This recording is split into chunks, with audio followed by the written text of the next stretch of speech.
Hey everybody, this is Alzorath, and welcome to Duelyst Challenges. Today we're taking a look at the Clarity of Champions, the third set of 5 challenges. These are slightly more difficult than the previous ones, but still not very complex. They'll get you through some more basic realities of the game, though, and get you some more of that precious gold. So let's go ahead and look at Vetruvian Ties That Bind. Opening Gambit and Dispel to defeat the enemy general. This one is relatively straightforward.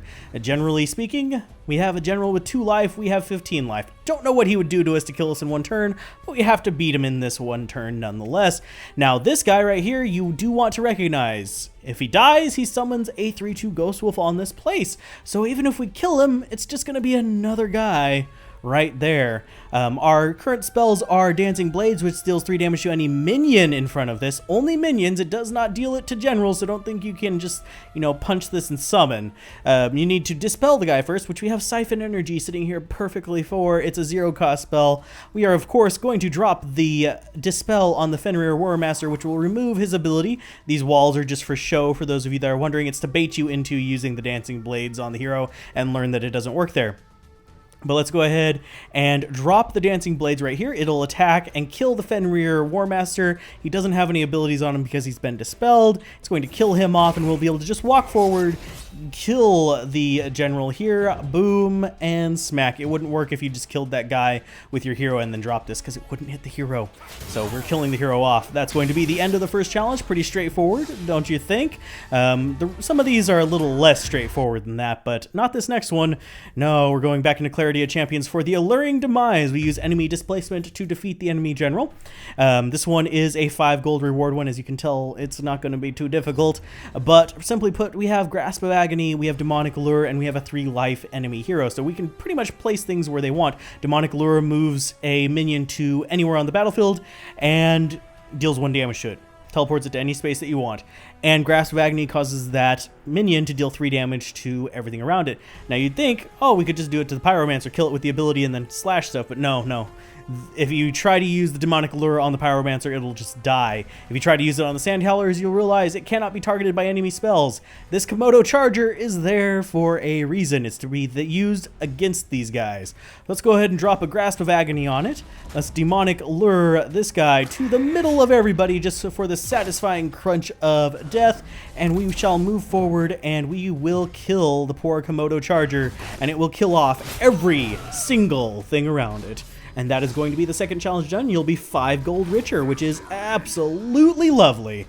Let's go ahead and click and move on into the third challenge for the Clarity of Champions. That's going to be Vanar behind enemy lines. Some people actually do have trouble with this one, but it is worth 10 gold, so it is definitely worth pursuing. 10 gold is a good chunk of change. It'll get you even closer to that next pack, so let's go ahead and click start.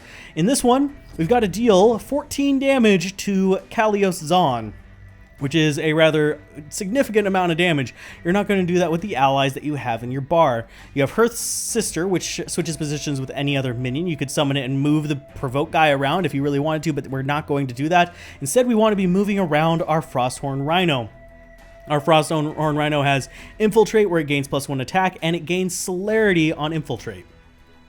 Now, if you're wondering what Infiltrate is, you notice that there is a middle line on the board. Infiltrate triggers whenever you cross over into the enemy's side. So if you cross over to this side, it will cause you to have celerity. If you're in the middle, it won't do it. If you're on your side, it won't do it. But now you may be wondering, okay, so how do we get past the Provoke guy with this guy who's obviously meant to kill him, because he'll go up to 7 damage and hit twice?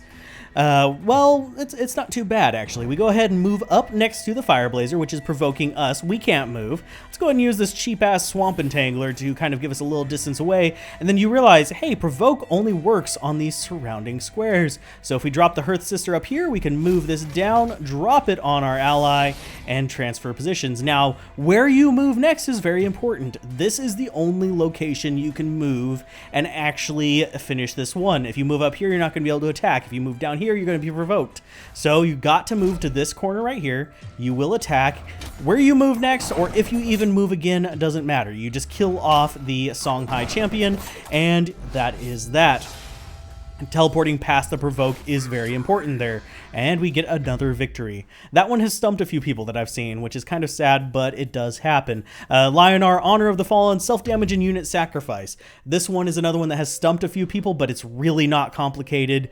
It tells you exactly what to do here. Self-damage and unit sacrifice. We have a self-damage spell in the form of Tempest. It deals 2 damage to all minions and generals. These guys could be any 1 life guy or any 2 life guy. It doesn't matter what the phalanx are.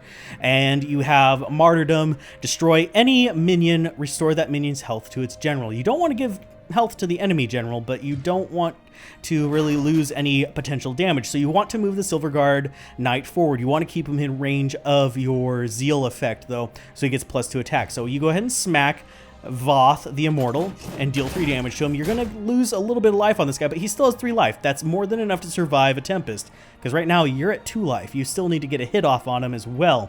So let's go ahead and destroy our poor Silver Guard Knight, giving us back 3 life. That boosts us up to a 2/5. We get to move forward. We're going to go ahead and smack him in the face because, you know, he's being a little bit pissy over there. And let's drop out the Tempest to deal damage to everything on the board. We're left standing with 1 life and everything else is dead. That's how you solve that one. The reason it works is because of knowing when and how to sacrifice. And that is the lesson you're supposed to learn there. There's no real provoke purposes or anything like that. It's just learning when and what to sacrifice for a victory. Now you move into the Songhai one, which is the 5th and final challenge of this one, and it is the Path of the Mistwalkers. Use spell chaining to defeat the Vanar general in 1 turn.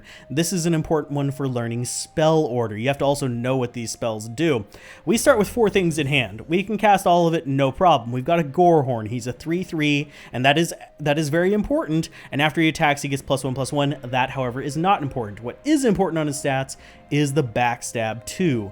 To get Backstab on the enemy general, you have to be in these 3 spots. I like going to this center one because, if I remember correctly, they've changed the mechanics on Backstab a few times. This is the one that where I can guarantee you it's going to work, and that's the one I always send it to. As far as the other abilities you have Saber Spine Seal, which is a pain in the butt to say. You give a minion or general +3 attack this turn. You have Miss Dragon Seal, which gives a friendly minion +1/+1 and teleports it to any space on the battlefield. These are both going to be buffs you're going to be using on this guy, very obviously. And you have Inner Focus. Reactivate an exhausted friendly minion with 3 attack or less. That means you have to activate this guy before using either of these other abilities. The order of this is very important. As far as these walls, they don't matter. They mean absolutely nothing. So let's go ahead and drop the Gorehorn out. You can drop it anywhere around you. It doesn't matter, but we have to inner focus it first. And then we have to give it +1/+1 to teleport it. We're going to put it back behind the enemy general here. It's going to make it a 4/4. Still not enough to kill it. Let's go ahead and give it +3 attack. That's going to make it a 7/4. Not enough to kill it just by itself, but you forget it has that backstab. So it gives us +2 damage on the attack, knocking out 9 damage in 1 hit, and he is gone. It's also not retaliated against. And that gives us the final victory of this, the 3rd set of challenges in Duelyst. It'll get you a decent chunk of change towards that next pack, and that is that. If you guys enjoyed this, be sure to like, comment, and subscribe. If you found it helpful, share it with your Duelyst friends, and be sure to keep gaming, have fun, peace out. This has been Alzorath. Bye.